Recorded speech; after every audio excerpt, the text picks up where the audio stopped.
Hi, my name is Clara Stanford, and I'm a 14-year-old living in California. I am a ninth grade student at the Athenian School, and I am here today on the topic of music. Music has always been an essential part of my life, mainly because I'm a dancer. This presents something of a blind spot for me since it creates a bias towards music. When I first heard about the music in Islam controversy in my world cultures class, I immediately sided with music being allowed in Islam. However, as I began to see exactly how much more complicated this issue is, I saw my perspective start to change a bit. I was reminded of how I really don't like today's music scene, or at least the somewhat popular portion of it. The songs don't really carry a lot of meaning, and I find that more often than not, they are all about the same thing. So when I found that there were downsides, I was unsure of my perspective in Islam. In order to really understand the controversy, I invited over for dinner some people who all have very different perspectives on the issue. I invited each of these individuals over because they all posted videos on the internet of them showing their unique perspective of music in Islam. I would like to explain each of these videos and why they intrigued me. I'll start off with Dog, who is a German ex-rapper that left the music business when he felt that he was losing his sense of morality. His video is an interview involving him crying and talking about how you should not go against Allah's will by playing music. He is very distraught and upset and seems to be thinking of very painful memories. He was originally a rapper himself, but his many bad experiences caused him to leave the business. The only part of the experiences that he really elaborates on is being on tour and seeing Muslim women leaving their houses and doing very wrong things, and seeing men do drugs and alcohol. This must have been a very terrible experience for him, and it shows how I could never be in the music business because that would have really disturbed me. This shows a reason why music could be forgiven because it causes people to do such ill-considered things. How could anything be good if it causes people to be so traumatized? But this goes for only certain types of music, since I can't really see classical music causing this.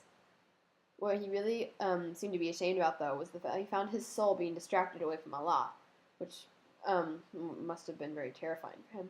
Once he realized this seems to be when he left the business. He says that he is happy now, following Allah, and that he will never turn away again. This sort of implies that Allah forgave him for his sins, which probably sort of brought up his faith level, and leaving him with no other desire than to stay at home with his family and live in peace. This ties into my next video, which is Numan Ali Khan on the Dean Show, also talking about how music is 100% haram, though with very different emotions. Though he claims at the beginning of the video that he has no bias towards any particular genre of music, what's interesting is that he spends the whole rest of the video just referencing hip-hop when he talks about forbidden music. This is because when he talks about mainly is the fact that modern music is horribly explicit, with terrible language and lyrics that objectify women and are just about sex and drugs. Again, I say, as I said earlier, that this is why I don't really like the current popular music. But what is interesting is that these people are being so general and stereotypical about music. The most popular music is like this. There is a lot of music that's not. And what's even more interesting about is that Muslims nowadays hate being stereotyped, and they're so outspoken against it. But here when they talk about music, they tend to stereotype that. But back to the video, his most important and interesting point is about how when you listen to music, you let the devil in.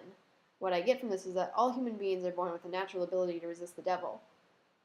Muslims who are against music believe that listening to it strips you of this ability and leaves you vulnerable to the devil. The example that Mr. Khan uses is that people who listen to music often start to find the words of the Quran annoying, and this is because the devil is in them. Like Dog, he says that your best hope is to distance yourself from these things and get away while you still can. I see the reasoning behind this. I would definitely be worried if I found the sound of my religious text annoying. However, this is one of my blind spots because since my family doesn't practice the religion, I find it a little bit hard to imagine what this might be like, though I imagine it must be very worrying. A third side to this perspective comes with Yusuf Abdul Mateen's video, which is the music video for his song Way of Life. While he himself is a hip-hop artist, in this song he expresses distaste for current hip-hop artists whose songs, again, don't really carry much meaning. He spends his time writing songs with real meaning because he enjoys it, while others write songs simply because they write music for a living and they just need to do it. Though he doesn't express much opinion on whether or not music is being allowed, he shows himself to be a really devoted Muslim in the video by doing things like praying and reading the Quran. He is sort of showing that, music is his way of getting closer to Allah, and it's very emotionally purifying for him. And while personally I don't like hip-hop much, I really get what he's saying. If I were in his position, I would not want to see the world of greats grow up with, disintegrating into a bunch of kids who don't really care. And people sort of putting down my way of being emotionally purified. These people focus so much on the material things in life instead of faith and wisdom and more internal things. What is interesting about the three videos I've discussed so far is that they all share the opinion that hip-hop is the main offender of Allah's word, even though technically a hadith says all musical instruments. Well, Mr. Wahhab shows a completely different point of view, mainly along the lines of all music is forbidden. The video of him lecturing a class I watched mainly alongside Sami Yusuf's interview on CNN because he's talking about Sami Yusuf. Sami Yusuf is a well-known British singer-songwriter who is also Muslim. It was very interesting to watch these side by side because even though they express such different opinions, both Mr. Wahhab and Sami Yusuf's points are very valid and very reasonable. Near the beginning of Mr. Sami Yusuf's interview, he attempts to describe how music, in essence, is such a natural thing and so deeply ingrained in human nature that it cannot possibly be confined to matters of religion and law. Since my earliest stance on the issue of music was that it should be allowed, I found this to be very easy to agree with, and that it supports my opinion and adds reason to what before was just a mindless bias. I really agree with his statement, and it was interesting when he described how music can just be the natural sounds around us, not necessarily singing or musical instruments. And yet, Mr. Wahhab pointed out that in his video that Sami Yusuf is being rather hypocritical by saying this when a lot of his live performances include him playing a musical instrument with a full band and orchestra. So why would he need those if music can be anything? At some point in the video, Mr. Wahhab talks about how the concept of traditional Muslim spoken word is being misinterpreted. Nasheed is okay, but that is because traditionally nasheed is poetry spoken or chanted loudly. According to Mr. Wahhab, rhyme, rhythm, and cadence are all fine, but anyway, Mr. Wahhab points out that these days, Islamic nasheed involves singers with bands in the background releasing albums and having fan bases, which is completely off the traditional definition. In thought-provoking sentence, he says that he has nothing against their intentions and that they're probably very good intentions, but they are legitimizing their singing by categorizing with a traditional art form. I really see his point there. He's saying that he has nothing against the artist, but wish they would stop classifying the music as something sort of traditional and, in his case, legitimate. Mr. Wahhab is obviously of the belief that music is not allowed by Allah in Islam, but he has a very interesting perspective on it. Though Sami Yusuf, on the other hand, does believe that music is allowed, I want to say that he believes only in the Quran and not the Hadith. I say this because of his quote. The general rule is that everything is permissible unless otherwise stated. In the Quran, it is not specifically stated that music is not allowed, whereas in a Hadith, it is. He also has an interesting perspective on the issue, saying that since it cannot be ignored that there are references to the fact that music is not allowed, he simply says that since it is not directly prohibited, there's no reason not to. This is one of those times when I really start to see Mr. Wahhab's point of view. Sami Yusuf and others seem to be taking risks by saying that it's alright to play music just because it's not directly prohibited. Mr. Wahhab thinks that Sami Yusuf expresses some very dangerous opinions by saying that, and also saying that music is for your soul. This is probably because your soul should be wholly connected to Allah and not distracted by things like this. The last video I have to talk about is one that presents a totally new perspective of its own, one that sort of breaks away from the others. This is the video of Dawood Warnsby singing a song called Don't Talk to Me About Muhammad at the Global Peace and Unity event in 2005 in the UK. It wasn't until I learned that this song was based on a hadith that it made sense. The hadith being sung about involves two men walking together, and one is complaining about Muhammad until he learns that the other man is Muhammad. He is very humbled by Muhammad's non-reaction to this and converts to Islam. Once he finishes his song, he says that you should not point fingers or judge and that we all need to sort of work together. I thought that the overall message, especially because this is being sung at a global peace event, was that you shouldn't judge people before you get to know them. This is obviously a very important idea during the time because many Muslims are being judged and stereotyped. However, I was also wondering if there were some double meanings behind this, and I had some questions for him. I was wondering if the song reflects his own life at all, since he converted to Islam at some point in the middle of his career.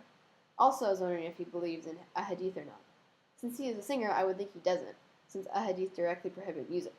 As well, one of the many interpretations of this song is that he is criticizing a hadith in a sense, since he is saying, don't talk to me about Muhammad, and a hadith being about Muhammad's life. However, I did notice in the video there is singing but no instruments. This could mean that he does believe in a hadith, and that his interpretation was that they only prohibit musical instruments, not singing. However, I think that he does not believe in a hadith, and he just did that in order to not insult anyone. This ties in with what I believe is the deeper meaning of the video.